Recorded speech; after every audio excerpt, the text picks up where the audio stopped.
That must be your perspective. Perspective is everything. It's like the Montana put out a thing for catching wolves, and they were going to pay $5,000 for any trapper who caught a wolf, $5,000 per wolf. Sam and Jed decided to go wolf hunting then, because that's $5,000 a wolf. So they went wolf hunting in Montana. They put up their tent. They got in their tent because the next day they were going to hunt for some wolves to get $5,000 a wolf. They go to sleep. Jed wakes up first in the morning. When Jed wakes up, there are 50 wolves, hungry wolves, surrounding their tent, with blood-red eyes, with saliva dripping down the side of their mouth, with them growling and those sharp teeth. 50 wolves right there at their tent, hungry wolves. Jeb woke up Sam, said, Sam, get up. Sam said, what? Jeb said, we're rich. See, it all depends on your perspective. It all depends on how you see things. I know the devil may be nipping at you. The synagogue of Satan may be nipping at you. But when you got God's perspective, it changes what you're looking at.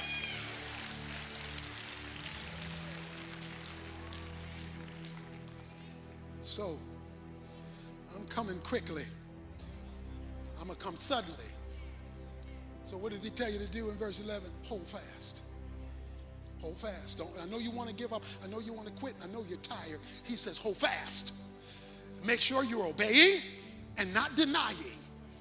You hold fast to your obedience and non-denial, and at his time, suddenly. Don't let him take your crown. That's the right to rule. Even small folk have been called to rule. And now he gives us his final statement. He who overcomes what? The tendency to give up. He who overcomes the tendencies to stop obeying and to stop denying. He who overcomes that and says, God, as the old folks say, I'm going to hold on till my change comes. You know, it's rough, it's tough, but I believe you and not my circumstances as the final arbiter of my situation.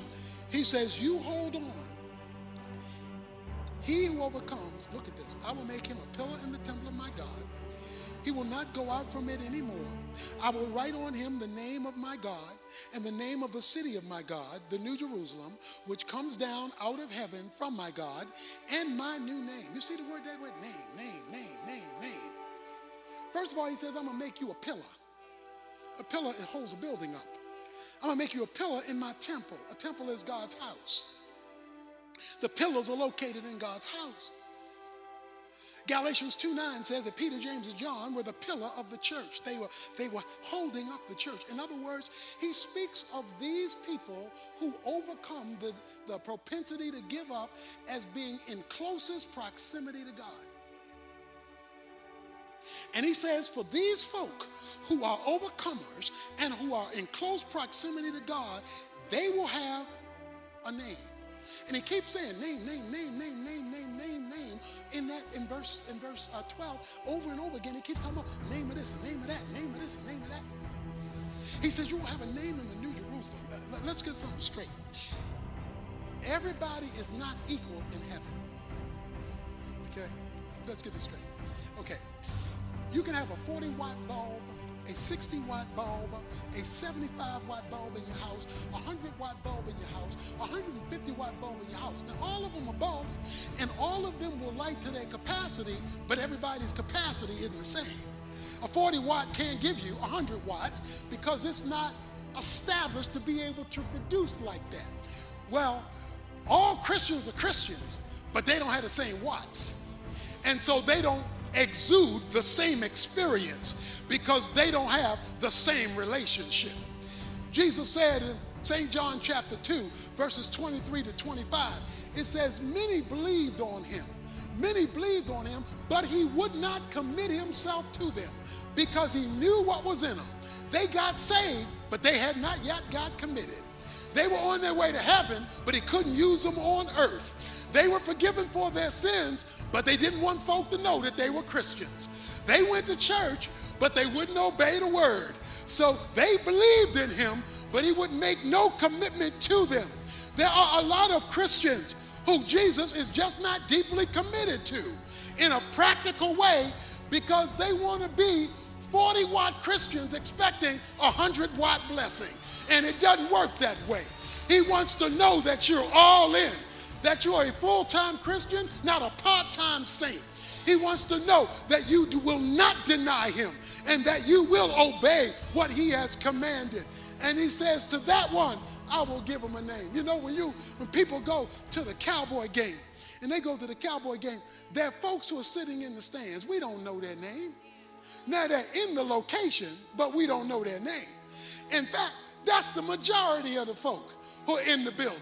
The majority of the folk in the building are in the stands, and they're just part of the crowd, and we don't know their names. Now, when it comes to the players, we know their names kind of, sort of, because if I were to ask you to name the name of the right guard, many of you couldn't do that. If I ask you to name the name of the punter, many of you couldn't do that, because even though they have a name, because they're on the team, you may not know the name because of the position that they play. But now when we upgrade and start talking about wide receivers and quarterbacks and running backs, well, you know those names, because those names have achieved a greater name in publicity because of the role they play on the team.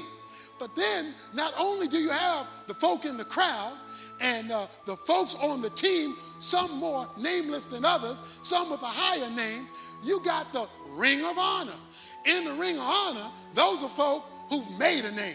You see, the players come and go, but the folks in the Ring of Honor stay there, because over time, they held fast. Over time, they played the game.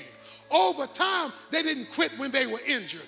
Over time, they stayed committed to the task. In fact, their name is not only in the Ring of Honor, their name is in Canton, Ohio, in a bust in the Canton Hall of Fame, so that generation after generation will know who their name was. God has a lot of Christians. In fact, Oak Cliff has a lot of Christians that are in the stands. They just show up to watch the game. All they want to see is what the choir is singing and what the preacher is preaching, and they just come for the show. Now, folk in the crowd don't get dirty, don't incur responsibility, don't get knocked down, don't get blocked, don't get tackled, because they're not there to participate. They're just there to watch the show. But then there are some folk in the kingdom of God and at Oak Cliff who don't want to just stay in the stands. They want to get on the field. They serve in ministry. They help other people. They give to the advancement of the cause of the Lord. And then you got some superstars. Those are the Ring of Honors. Oh, it's not just the folk who's people who you know their name. It's folk who are the unknown folk, but you can count on them. You can depend on them, because they are forever holding their role, loving the Lord, serving the saints, giving to the Lord, and giving glory in their witness for the Lord. So I want to challenge you today. If you want God to put you in the Ring of Honor, if you want, when he hears you and sees you, to say, well done, my good and faithful servant. If you want him to call you out of the crowd and let all of heaven know you're one of his choicest servants, I challenge you to leave the stands, to come on the field. Now, I want to tell you the truth. You're going to get blocked a little bit on the field. You're going to get tackled a little bit on the field. But when they start handing out Super Bowl rings, you're going to get a Super Bowl ring because you were a Super Bowl saint. So let's get busy glorifying the Lord, obeying the Lord, not denying the Lord.